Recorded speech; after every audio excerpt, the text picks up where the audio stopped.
My father's gift. My father is 75 years old. We recently lost our mother. Now my father is staying alone. But with long winters and loneliness aren't good for him. Several times a week I call my father and ask him questions. How's the weather? What's for dinner? When are you coming to Tucson? The answers are always the same: cold, beef, soon. Weeks go by until one day in February my father calls to say that he has booked a flight. No need to pick me up, he says. I'll take a cab. I don't argue. He likes being in charge. On the day of his arrival, I head for the airport. He never appeared.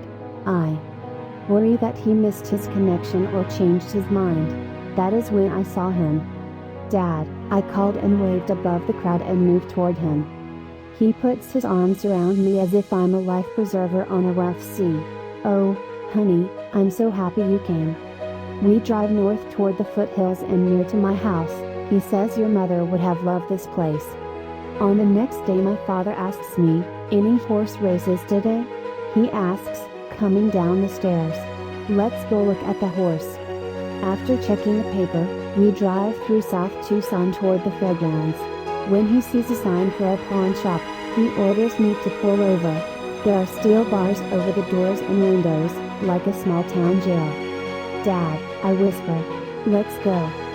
Slow down, he says, draping his arm around my shoulder. Let me see your diamond rings, Dad says. I stop short and echo, diamond rings? For my daughter, he adds, gesturing me. For me? Come on, he urges. I want to buy you a diamond ring. I don't want a ring, I tell him. Ignoring my response, he points to one. That's pretty, he says. Pick whatever one you want, my father offers. The ring links on my finger, another woman's ring. You don't need to buy me a diamond ring, I tell him. I want to, he says.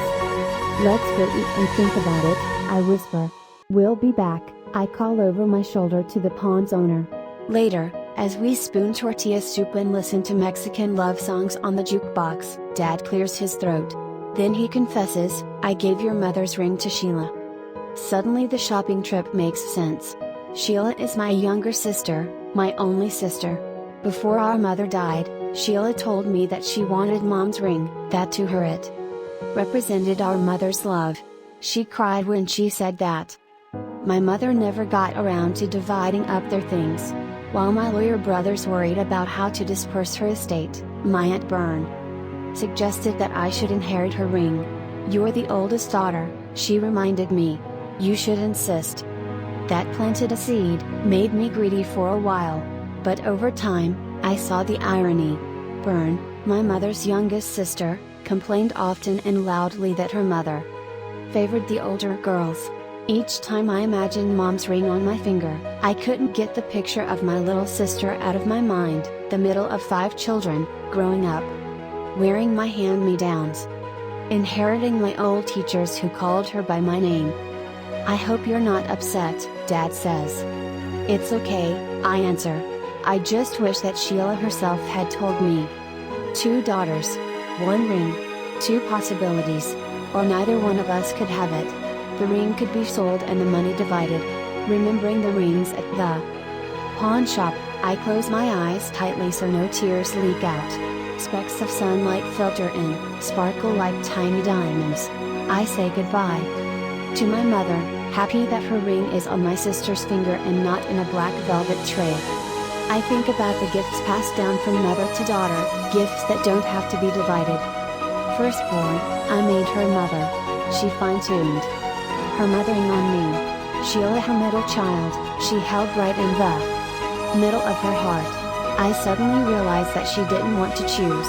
That she loved each of us, all of us. Dad did the choosing, gave my sister what she wanted, her symbol of a mother's love. Now he wants to give me a ring so that I know I, too, am loved. As we walk to the car, kicking up dust in the unpaved parking lot, I keep my eyes on the ground. You're not wearing your boots, I point out. They hurt my feet, he admits. Suddenly I have an idea. I drive a few blocks south to Stewart Boots, a tiny shop in an adobe house with cowboy boots as soft as caramel. After looking around at The leather uppers stacked like loaves of bread and bends around the room. Dad peels off his shoe like a boy and wriggles into a tall cowboy boot with a pointed toe. "It's too tight," he says. Victor, the owner, caresses Dad's instep and recommends a wider size. Within minutes my father is standing tall in a pair of boots the color of walnut bark. "Why don't you get a pair?" Dad suggests. I already have an old pair of Stewart's on the floor of my closet, but this time I don't refuse his offer. Now we stand together in front of the mirror, one of us old and the other no longer young. I think of the ties that bind us, our sense of family, our sense of place, our sense of fairness. The old man next to me stands tall, walks softly and says nothing, even when his heart is full of feeling. "I want you to have them," he says with a grin. I smile back at him, thinking of the gifts that he's given me that I can't hold in my hand, can't wear on my finger, but hold in my heart. When he is gone, as I know he one day will be, I will have my boots, a symbol of a father's love.